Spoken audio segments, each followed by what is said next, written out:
Transportation Department has participated in voluntary annual surveys conducted by bus drivers on designated dates from the 2014 through 2017. The drivers observed and reported illegal passing by vehicles when buses were stopped and utilizing their red lights and stop arms. And you can see some of these compelling numbers here. In 2014, there were 131 illegal vehicle passes. In 2015, 112. In 2016, 178. And in 2017, which was the last year that the Virginia Department of Education required that we submit these kind of numbers, there were 141 illegal passes. Remember, that's in one day. In January of this past year, House Bill 2344 was passed by the Virginia House and a companion bill by the Senate. The passage required the DMV to release certain vehicle data to private vendors operating video monitoring system on school buses, and this helps settle former legal issues, and stop arm cameras are again a potential option to combat illegal school bus passing. How do they work? Cameras are affixed to the bus's front stop arms, which do deploy when buses stop to pick up and deliver children. These cameras take pictures of the license plates of cars when they illegally pass buses, and these pictures are then sent electronically to a vendor for pre-screening. The vendor then sends the pictures of the offending vehicles to the Sheriff's Department for verification of the offense. Each offense must be verified by law enforcement before offenders can be charged.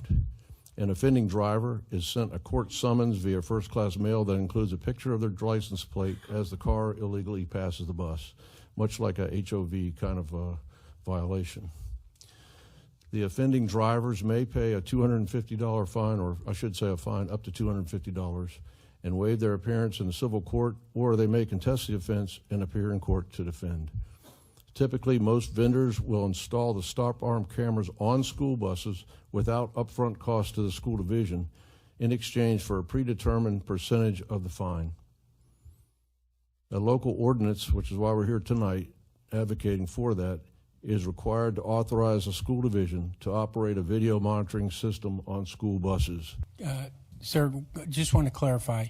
Now, these cameras are going to be on the arm that comes out in front of the bus, or the stop sign that comes out on the side? They're actually on the arms that deploy. And every one of our buses have arms in the front? Every one of our buses has arms on the front. Okay.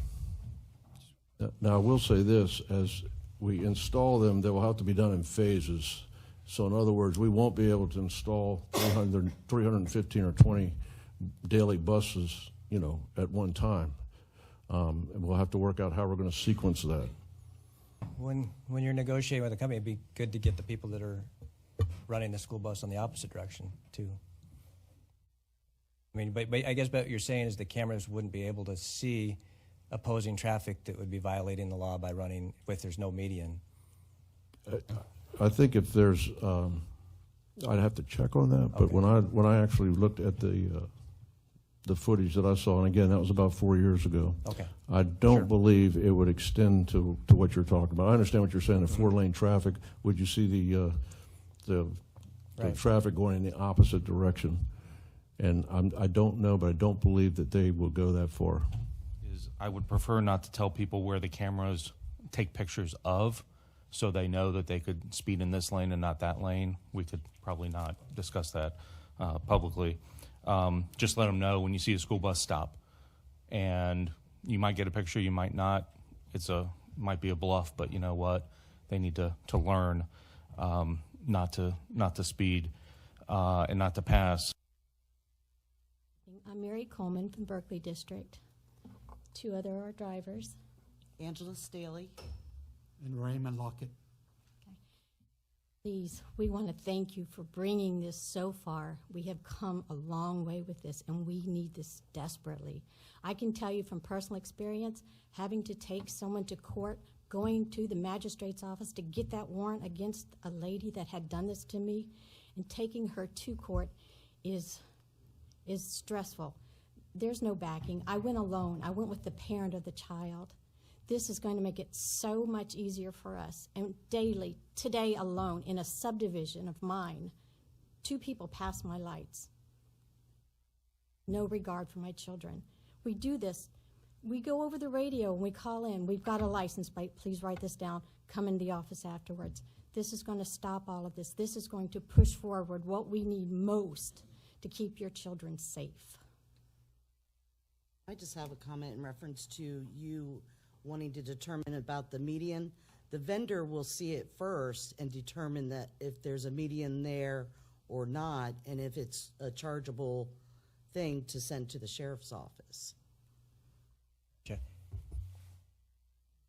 I'd also like you all to know, the way things are currently handled, the driver, in addition to trying to make sure the children getting off the bus safely, if a car was to pass them while they have their stop sign out, we've got to be able to identify that driver. Plus, we've got to be able to get that license plate before we can even proceed to do anything. This would eliminate all that.